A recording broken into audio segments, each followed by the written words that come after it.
بہت اچھی خبر ہے، بہت بڑی خبر ہے۔ اس خبر کا شدت سے انتظار تھا، اس خبر کی تصدیق بھی کافی جگہوں سے ہوئی ہے، لیکن پتہ چلا ہے کہ ہاں یقینی طور پہ ایسا ہو رہا ہے۔ حماس کا ایک بڑا لیڈر ڈیپٹی چیف لبنان میں مارا گیا ہے۔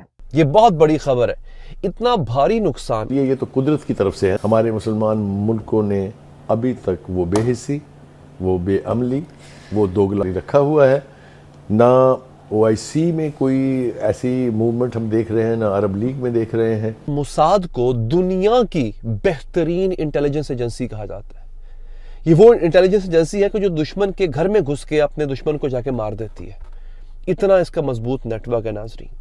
دنیا کی one of the most sophisticated army ہے، وہ آرمی ہے جس کا مقابلہ تمام عرب ملک مل کے بھی نہیں کر سکتے۔ باتیں سن لیں آپ مسلمانوں کی، ایسے ایسے آپ کو قصے سنائیں گے، فلانی جگہ پہ ہماری یہ فتوحات تھی، فلانی جگہ پہ وہ فتوحات تھی، اور حقیقت یہ ہے، اور وہ سچی حقیقت یہ ہے کہ تمام مسلمان ممالک مل کے بھی ان میں اتنی جرت نہیں ہے کہ وہ کھل کے یہ کہہ دیں کہ ہم فلسطین کے پیچھے کھڑے ہوئے، اسرائیل ان پہ حملہ نہ کرے۔ جو مزاج نظر آ رہا ہے، جو پریپریشن اس وقت اسرائیل کی نظر آ رہی ہے، اور جو مسلمان امہ کی خاموشی نظر آ رہی ہے، لگتا یہ ہے کہ ہمیں بہت بری طرح کی مار پڑنے والی ہے۔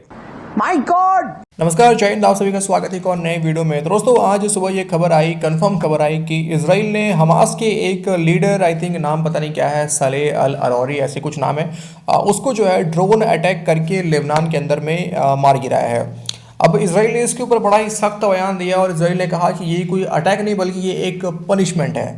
اب مجھے ہنسی اس بات پہ آتی ہے کہ پاکستانی میڈیا جو ہے، پاکستانی پترکار جو ہیں، وہ آئے دن گڈ نیوز دے رہے ہوتے ہیں اپنے ناظرین کو کہ گڈ نیوز جی یہ ہو گیا، مسلمانوں نے یہ کر دیا، ایران نے یہ کر دیا، لبنان نے یہ کر دیا، لیکن کبھی یہ نہیں بتاتے ہیں کہ پاکستان کیا کر رہا ہے۔ کیونکہ ہمیں تو یہ بتایا گیا پاکستانیوں کے دوارا کہ پاکستانی جو ہیں اور جو پاکستان کی فوج ہے وہ جذبے والی قوم ہے، اور نمبر 1 آرمی ہے۔ کس کی آرمی نمبر 1 ہے؟ تو پاکستان کی۔ نمبر 1 ایجنسی کس کی ہے؟ تو وہ ہے پاکستان کی۔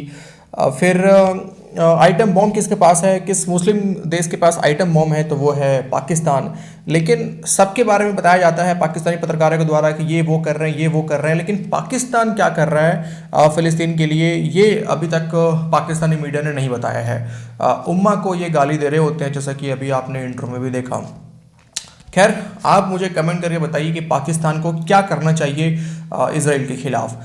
باقی بڑھتے ہیں ویڈیو میں آگے بڑھنے سے پہلے چینل کو سبسکرائب کریں، بیل آئیکن کو پریس کریں، اور ویڈیو کو لائک اور شیئر کرنا بالکل بھی نہ بھولیں۔ تھوڑا سا یہاں پہ تنقید کرتے ہیں، تھوڑی سی وہاں پہ کرتے ہیں، جی پورا من حال ہو۔ دوسری طرف امریکہ کی فوج جو ہے، سینٹ کام، اپنے ٹویٹر اکاؤنٹ سے باقاعدہ ٹویٹ کرتی ہے کہ ہم اسرائیل کے ساتھ کھڑے ہوئے۔ آپ بتا دیں کیا سعودی عرب سے کوئی، یا آگے پیچھے جو نیبرز ہیں وہاں سے کہیں سے کوئی اس قسم کا بیان آیا کہ جناب ہم فوجی اعتبار سے ان کے ساتھ کھڑے ہیں اور ہم وہاں پہ فوجی مدد بھیج رہے ہیں یا فوجی کمک بھیج رہے ہیں؟ تو لوگوں سے جھوٹ بولنا بند کر دیں۔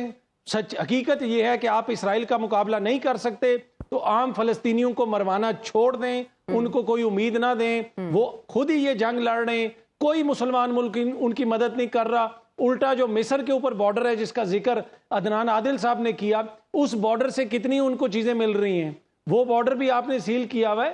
حماس کا ایک بڑا لیڈر ڈیپٹی چیف صالح العروری کو لبنان میں اسرائیل نے ایک ڈرون سٹرائک میں مار دیا ہے۔ وہاں پر ایک بلڈنگ پر ڈرون حملہ ہوا جس کے نتیجے میں 4 سے 5 لوگ مارے گئے، اور اب یہ خبر سامنے آ رہی ہے کہ اس میں حماس کا لیڈر ڈپٹی چیف حماس کا وہ بھی موجود تھا، اور وہ بھی اس میں مارا گیا ہے۔ اس قتل کے بعد، اس خبر کے بعد حزب اللہ کی طرف سے ایک تھریٹ جاری کیا گیا، اور ان کی طرف سے کہا گیا کہ یہ لبنان کی سوورینٹی کے خلاف حملہ ہے، کیونکہ لبنان پر حملہ کیا گیا، وہاں پر جو موجود تھا اس کو مارا گیا، تو اس لیے وہ اپنے لیے اس کو ایک حملہ سمجھ رہے ہیں اور اس کے اوپر دھمکی دی گئی ہے اسرائیل کو۔ لیکن اسی کے ساتھ اسماعیل ہنیہ کی طرف سے بھی یہ کہا جا رہا ہے کہ اس کا بدلہ لیا جائے گا۔